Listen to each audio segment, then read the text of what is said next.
Confederation of Indian Industry for organizing this evening, for giving me this opportunity, for giving us this opportunity of interacting the people who have assembled here from various industry, business, academia, government, and all of these vital sectors. And what is most important is to see the enthusiastic response. Ladies and gentlemen, when in January this year, I had gone to Washington and held discussions with Mr. Jake Sullivan and my other friends there, including the people in the business and industry. I was very excited about the idea of this technology cooperation, of this critical and emerging technologies. I was very excited, but I was also skeptical. I wasn't very sure whether the idea would be able to take off. Today, I'm much more confident and hopeful. And it is because of not what has happened between the governments. It is more because how the response was of the industry, of the business, of the scientists, of the research scholars, of our institutions. They took the matter and they took the baton much faster at a much greater speed than I had anticipated. There is something very unique about ICET. It is not a government-to-government arrangement of having some high vision. It is a collaborative initiative of industry, academia, research bodies, think tanks, all making a common endeavor.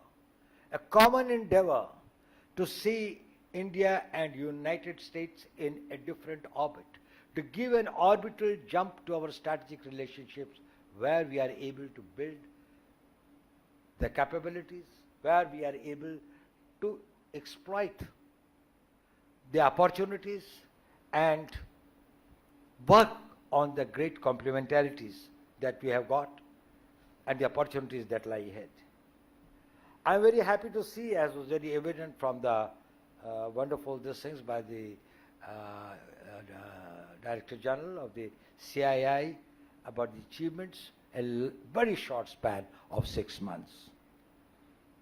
We have made significant progress, and in some areas we have started moving in the right direction.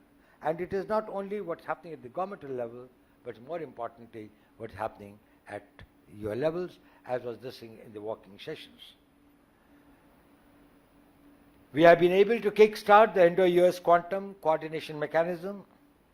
We have signed an MOU on semiconductors. The initiative on public-private partnership on telecommunication, engaging stakeholders from the government, industry, and academia to further open collaboration in open RAN, that is the rapid access and 5G and 6G.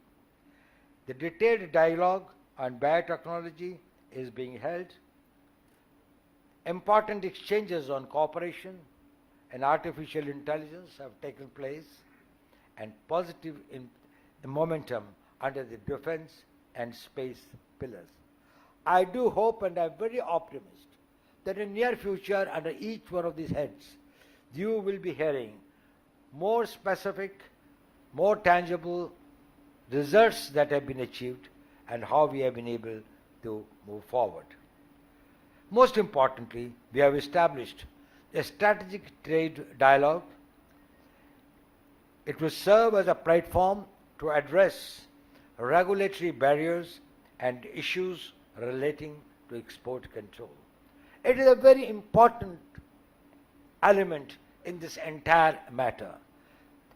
To ensure the free flow of water, it is important that it has got a canal, it has got a route by which it can flow. But it is also important that the barriers in the flow of water are also removed. Sometimes there is a flow, there is a natural gradient, there is a plenty of water, but then there are artificial barriers which are able to impede its forward these things.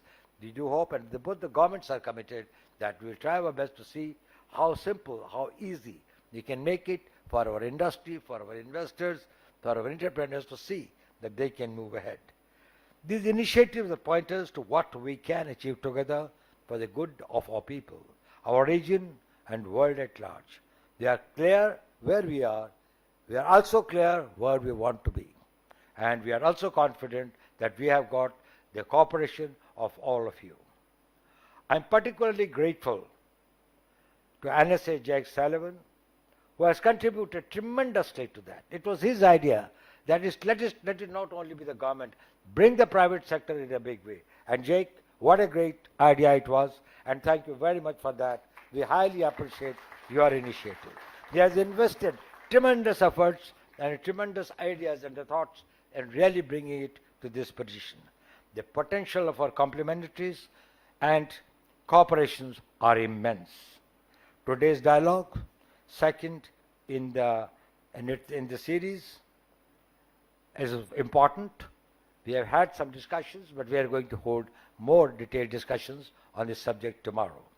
We are quite optimistic that we will be able to move forward, but we will welcome any ideas, any suggestions from you. We cannot move ahead unless we make it more practical and doable. And that comes only when you are part of this entire endeavor. Ideas will have to flow from all of you. I've seen some of your recommendations. They are very important.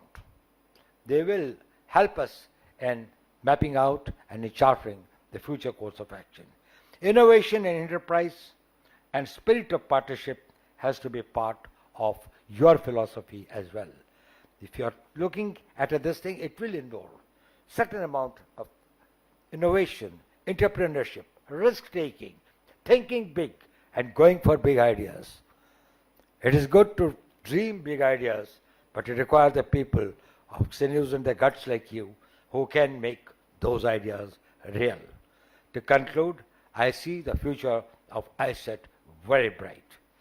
So what is going to be one of the very important pillars of our bilateral strategic partnership, and I wish all the success to all of you. And thank you very much once again to Mr. Chandrajit Banerjee and to the Confederation of Indian Industry for organizing this wonderful evening. And I would again like to thank our guest today, the National Security Advisor, Jake Sullivan, for his great contribution in making this venture, in making this initiative where it stands today. And thank you very much.